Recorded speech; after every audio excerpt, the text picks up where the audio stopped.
Let's talk about sleepers that you should draft Ooh. in fantasy football this year, whether it's best ball, redraft, super flex, one quarterback. Whatever. We're going to give you 2 players each that we are targeting as sleepers. And there's obvious risk with some of these players. As always. I'll go first.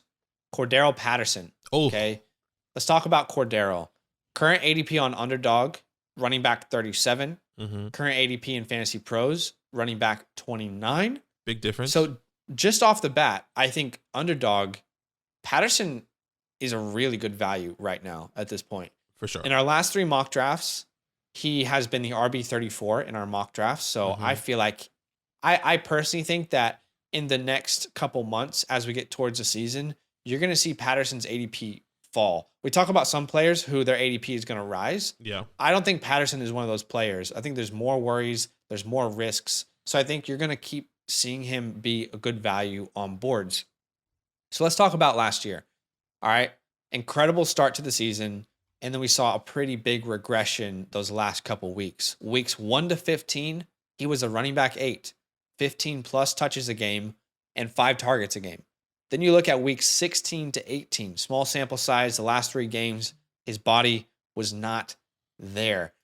Running back 50, 8 touches a game. I mean, pretty much his workload split in half.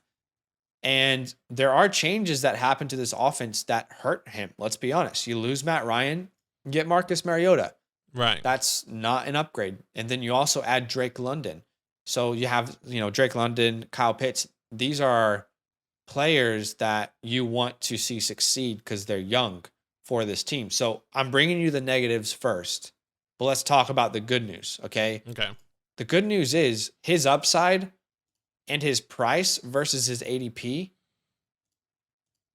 is really good. Like it's a real good risk reward situation.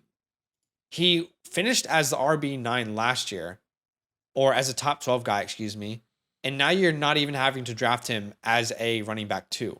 Okay. Running back 33 in ADP. If we take all the websites that I just mentioned and our mock drafts and we get an average, okay, running back 33 went in the 9th round in every mock that we have done, Badake, which means he can typically be your 4th running back. Yes. Which is incredible value in one quarterback formats. There's almost zero risk in adding Patterson this late. And then you talk about the upside, RB9 last year, Patterson had more points per game than Antonio Gibson, Damian Harris, David Montgomery, Elijah Mitchell, Kareem Hunt, Melvin Gordon, Javonte Williams, A.J. Dillon, and Saquon Barkley. Yet all of those players are being drafted ahead of him, and mostly for good reason. Yeah. But again, we're talking about sleepers and values. Now, expectations. Will Patterson be a workhorse running back? Absolutely not. Right. Okay. However, the only competition for him is Tyler Algier. There's no one really here that is threatening his role. And I think also Algier, based off of ADP, is a really good buy, by the way. Right. But let me ask you this. Do you think Patterson can get 10 touches a game and be used in creative ways that include receptions? For sure. I think the answer is yes. For sure. So for me, he's well worth the shot. And I think his ADP is going to continue to dip. And you can probably get him much later as the season goes on. So I'll take a shot on Patterson. He's not even necessary to my starting lineup, but he has great upside. Yeah, and I think I would deem Cordell Patterson the waiver wire pickup of the year this past year. I mean, he has won people fantasy leagues. He really changed. Him or Amon-Ra towards the end. Yeah, he changed your fantasy outlook and your fantasy team throughout the season. So my first guy for me is Ramondre Stevenson. Love it. And I mean, I've always loved this guy. Ever since he came in, I thought there was going to be a great opportunity for him with the New England Patriots. Current ADP, according to Underdog, RB34, and then Fantasy Pros, RB37. So I guess it's pretty even. Our last 3 mock drafts, RB35, he's averaging there. In my rankings, he is RB33.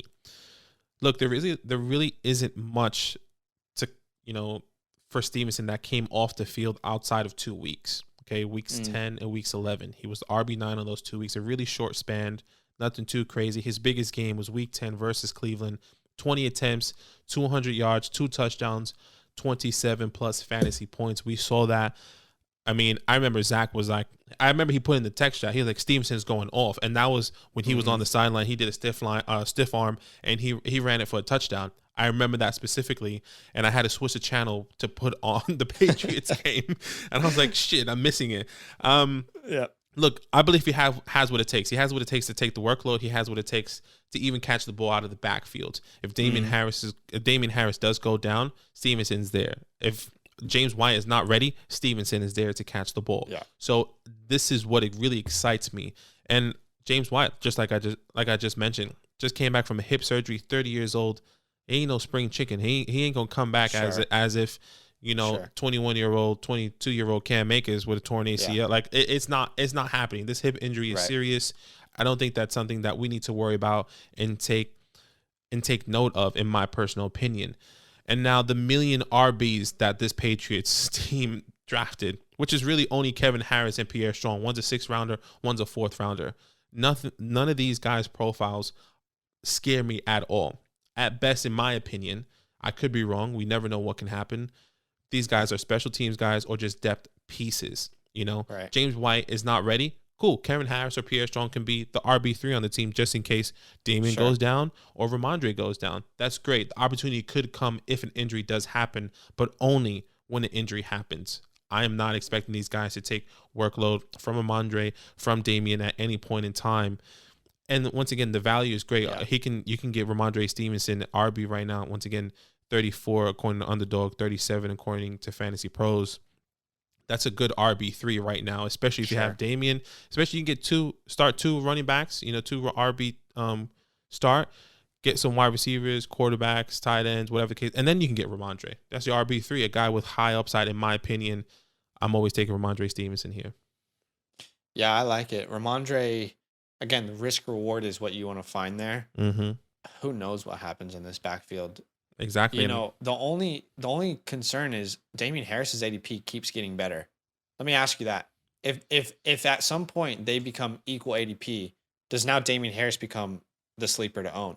Like, can we then call Damian Harris a sleeper? I guess it's if hard. Their ADPs are the same.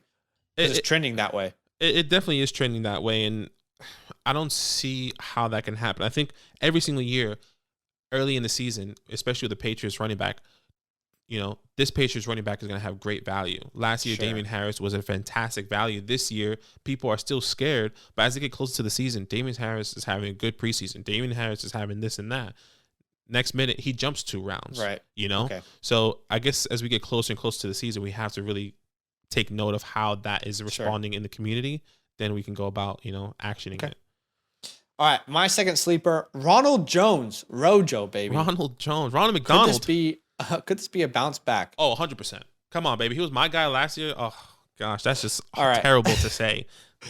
His current ADP, running back 42. Underdog, he's a running back 40. In our last 3 mock drafts, he is averaging running back 41. He is my running back 38. So I'm a little bit higher than the current ADP. Let's talk about Ronald Jones. Let's talk about last year. We got to talk about it. Okay. Talk about it. Leonard Fournette was the guy from day one, and it never turned back. They never turned back from Lenny. Mm-hmm. Okay. Outside of one game in week 16, Ronald Jones was averaging a 17% snap share. What can you do for fantasy when you're on the field for you're not even getting 70% of the carries, guys. You're on the field for 17% of the snaps. Okay. And by the way, that 1 week he was the starter. In week 16, he finished as the RB12 that week. Right. Okay. There was simply no opportunities for Ronald Jones this year. None. He didn't fit in their game plan. He wasn't given the opportunities. And fair enough, because Lenny was the dude. But let's talk about this year. We talked about last year. Let's talk about this year. He is now sharing a backfield with Clyde Edwards-Helaire and a high-powered Chief offense. Think about how drastically different this offseason is from last offseason. Last offseason, Ronald Jones was coming to a team where Leonard Fournette just dominated the entire playoffs and was a huge reason why the Bucs won the Super Bowl. Okay. Now, this offseason, he's joining Clyde Edwards-Helaire, who last year in the playoffs was losing touches to Jerick McKinnon. Okay. Right. This is a very different scenario for Ronald Jones. The Chiefs running backs last year in the playoffs Clyde Edwards-Helaire, and I didn't do total, I did per game. Clyde Edwards-Helaire, 8.5 touches a game. Jerick McKinnon, 17 touches per game.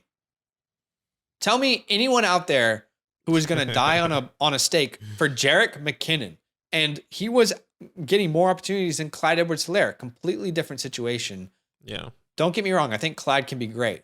But as I've always said, he needs to be used in a specific role. He needs to be the J.D. McKissic, the James White, the Chase Edmonds role. Right. Those are 3 important players. Okay? Stay with me here. J.D. McKissic, James White, Chase Edmonds. You guys with me? Right. Okay. Tell me why. Tell me why Ronald Jones can't be this year's Antonio Gibson, James Conner, or Damian Harris. All right? Stay with me here for a second. Tell me why this isn't possible. Can he play the same role? Specifically, let's talk about James Conner, Chase Edmonds. Okay? Okay. Can he play the same role as James Conner? Short yardage, some receiving work, goal line guy. Yes, he can play that role. Is the offense worse than Arizona?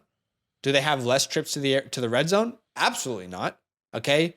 And don't forget, we are 2 years removed from Ronald Jones averaging 5.1 yards per attempt with over 1,000 all-purpose yards and 8 touchdowns in a split backfield. Okay? So I feel like Ronald Jones is, if I look at Ronald Jones and Patterson, Ronald Jones is one of my favorite sleeper running backs in the entire NFL right now. Okay? And, oh, by the way, you're joining the Chiefs, who had the 4th most red zone attempts last year, and they just lost their 2nd best red zone target in Tyreek Hill. So you would anticipate this offense changing a little bit, right? Right. So for me, Ronald Jones is someone that I think is being massively undervalued, and there's quite literally no risk. Ronald Jones can be your 5th running back. I mean, it's incredible the kind of value that you can get for Rojo. And does he fall into the end zone 10 times this year? Maybe. I mean, he doesn't even have to be efficient. I just think he can be the perfect complement to Clyde. Use Clyde the right way. I think we could see a great year from Rojo. Yeah, Rojo's definitely interesting. Better offense. We'll see at the opportunity. We'll see if Clyde could stay healthy. Stay healthy. Maybe Rojo's not in the question. If he does get hurt, then Rojo could have a good opportunity. My last guy, sleeper, that I believe you guys should be look out for, because I think a lot of the fantasy community has just knocked him, and I think that's Michael Carter back. Okay. Still believe in him. Let's get into it. Underdog ADP, RB 46. Current ADP, according to Fantasy Pros, RB 38. Our last 3 mock drafts, RB 39. My rankings, RB 38. Look, I get it. Brees is there. They drafted Brees. He is a better running back prospect. He's a better running back prospect on the ground and in the air. 100% agree with you. I'm there with you. We're on the same page. Great. The NFL, the way I'm seeing this, and I think we can all agree, the NFL is moving to a running back by committee. Does that mean Michael Carter is just no longer existent? Does that mean the Jets are automatically going to say, you know what, we just drafted a Michael Carter who actually produced really well for us this past year, who actually really helped us in scenarios when we really needed him, to just give up? Michael Carter was a top guy in his class, in my opinion. We really loved Michael Carter coming in. Michael Carter and Javonte Williams. Both of these guys did share a backfield. Yeah, for sure. And we were actually shocked that Carter fell to the 4th round. Exactly. Once again, and obviously this is just our opinions and how kind of the NFL draft board played out, et cetera, et cetera. Once again, does that mean he's no longer fantasy relevant? No, he's not there. And I think that's how I am seeing the community reacting to Brees Hall getting drafted and saying, you know, Michael Carter is just done. You know, I don't see the upside in him. Sure. I think that's fair. I don't think I think the upside is capped, and I think the floor is capped as well. I don't think he just automatically becomes nothing. But why can he not be the J.D. McKissic? Why can he not be the J.D. McKissic to Brees Hall? Why can he not be the Kareem Hunt to Brees Hall? You know, or even Tony Pollard, whatever the case may be. However you want to view that, this is what I believe Michael Carter is going to be, and we can see that they're not, and they're going to give Brees the opportunity. They're going to give him the 150 plus targets. You know, whatever the attempts on the ground. But let's really break it down. Last year, Michael Carter, 147 attempts, Ty Johnson, Tevin Coleman, 145 attempts. That was essentially a 50-50 backfield. And I think that's how it could go if maybe they're kind of hesitant on Brees, which I doubt. If they would say they just want draft him in the first running back in the draft. I know, and I'm not saying hesitant. When I say hesitant, he's like, let's ease him in. Let's give him some opportunity. Here's Michael Carter. Here's Brees Hall. Give him 50-50. Week 1, week 2, 50-50. Week 3, 50-50. Then week 4, Brees. Okay, he's really getting his stride. Is Brees all the way? Fine. Let's do that. Michael Carter. That still gives you value at the beginning of the season. Exactly. It gives you value in the beginning of the season. It gives you the opportunity for you to draft him at a low point right now and use him as trade bait. 2, if it's going just based off these numbers, which I doubt, once again, Michael Carter, 147 attempts last year. Ty Johnson and Tevin Coleman, 145. Give Brees Hall 160 targets. Give Michael Carter 120. Attempts. That is still significant value for Michael Carter. That is still fantasy relevance for your team as an RB3, as an RB4 that's going to help you. Once again, a guy that can catch the ball as well. He's not all of a sudden not fantasy relevant. So let's not forget about Michael Carter. He is a guy that is falling right now to the 9th, 10th, depending on how your drafts are going, depending if it's one quarterback or two quarterbacks. Could be your RB3, RB4. I think we are all sleeping on Michael Carter. Just look out for him. I really like it. I do want to step in and advocate for Brees just for a second, because I think it's a great point. And even everything I'm about to say about Brees, it still means that Michael Carter is a valuable sleeper right now, just like you said, because I think his ADP is great. Last year, the competition was Ty Johnson and Tevin Coleman. That is nowhere near the competition with Brees Hall. I view him as an elite prospect. And the hard part is, yes, Carter's a good pass catcher, but Brees is already a better pass catcher. He's a complete running back. So what I would say as well is the other value that comes with Michael Carter is if there is an injury to Brees Hall, he is one of the best handcuffs as well in the NFL with Michael Carter's ability. So I'm someone who believes that Brees is at minimum getting 60% of the opportunities here, but 40% is still valuable. And you have someone who, if there is injuries, is trade bait, someone you can flex, so I agree. Exactly. I agree. He's a good value.